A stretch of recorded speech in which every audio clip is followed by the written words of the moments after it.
അമ്മയെ കഴുത്തുഞെരിച്ചു കൊലപ്പെടുത്താൻ ശ്രമിച്ച കേസിൽ മകൻ അറസ്റ്റിലായത് കണ്ണൂർ ഭൂദാനം സ്വദേശി സതീശൻ. കൊലപാതക ശ്രമത്തിനുള്ള കാരണം ക്യാൻസർ രോഗിയായ അമ്മയെ പരിചരിക്കുവാനുള്ള പ്രയാസമെന്ന് മൊഴി.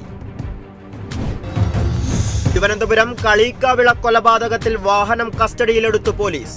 പാറശാലയിലെ സർവീസ് സെന്ററിൽ നിന്നുമാണ് വാഹനം കസ്റ്റഡിയിലെടുത്തത്.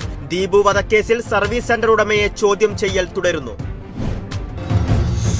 കണ്ണൂർ രാമപുരത്ത് ഹൈഡ്രോക്ലോറിക് ആസിഡ് ലീക്കായതിനു സമീപത്തെ നഴ്സിംഗ് കോളേജിലെ വിദ്യാർത്ഥികൾക്ക് ശാരീരികാസ്വാസ്ഥ്യം. ശ്വാസതടസ്സം അനുഭവപ്പെട്ടത് കോളേജിലെ 10 വിദ്യാർത്ഥികൾക്ക്. വിദ്യാർത്ഥികളെ കണ്ണൂർ ഗവൺമെന്റ് മെഡിക്കൽ കോളേജിൽ പ്രവേശിപ്പിച്ചു. തൃശൂർ മണ്ണമ്പേട്ടയിൽ ഓടിക്കൊണ്ടിരുന്ന ഒമിനി വൻ കത്തിനശിച്ചു. വരാക്കര സ്വദേശി അന്തിക്കാടൻ ലിൻസന്റെ വാഹനത്തിനാണ് തീപിടിച്ചത്. അപകടത്തിൽ ആർക്കും പരിക്കില്ല. മഹാരാഷ്ട്രയിൽ വാഹനാപകടത്തിൽ 6 മരണം. അപകടം നാഗ്പൂർ എക്സ്പ്രസ് വേയിൽ കാറുകൾ കൂട്ടിയിടിച്ച് 4 പേർക്ക് പരിക്കേറ്റു. ബീഹാറിൽ പാലം തകർച്ച തുടരുന്നു. ഏറ്റവും ഒടുവിലായി തകർന്നത് മധുബനി ജില്ലയിൽ നിർമ്മാണത്തിലിരുന്ന പാലം. മധുബനിയിലേത് ബീഹാറിൽ 9 ദിവസത്തിനിടെ തകരുന്ന 5ാമത്തെ പാലം. എറണാകുളം എളമക്കരയിലെ RSS പ്രാന്ത കാര്യാലയം സന്ദർശിച്ച് കേന്ദ്രമന്ത്രി സുരേഷ് ഗോപി.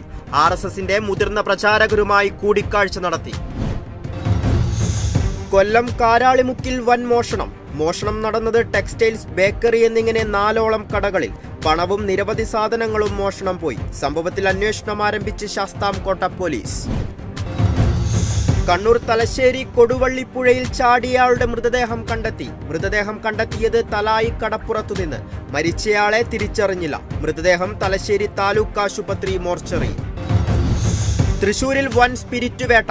പിടികൂടിയത് പിക്കപ്പിൽ കടത്തുകയായിരുന്ന 1750 ലിറ്റർ സ്പിരിറ്റ്. സംഭവത്തിൽ പറവൂർ സ്വദേശികളായ 4 പേർ പിടിയിൽ.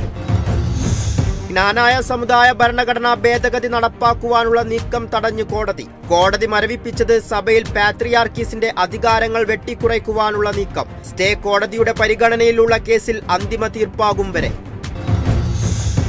തൃശൂർ അന്തിക്കാട് കല്ലിട വഴിയിൽ അപകട കാരണമായി റോഡരികുകളിൽ വളരുന്ന പൊന്തക്കാടുകൾ. കാഴ്ച മറയ്ക്കുന്നതോടൊപ്പം റോഡിന് സമീപം രൂപപ്പെട്ട വെള്ളക്കെട്ടും യാത്രക്കാരെ ബുദ്ധിമുട്ടിലാഴ്ത്തുന്നതായി പരാതി.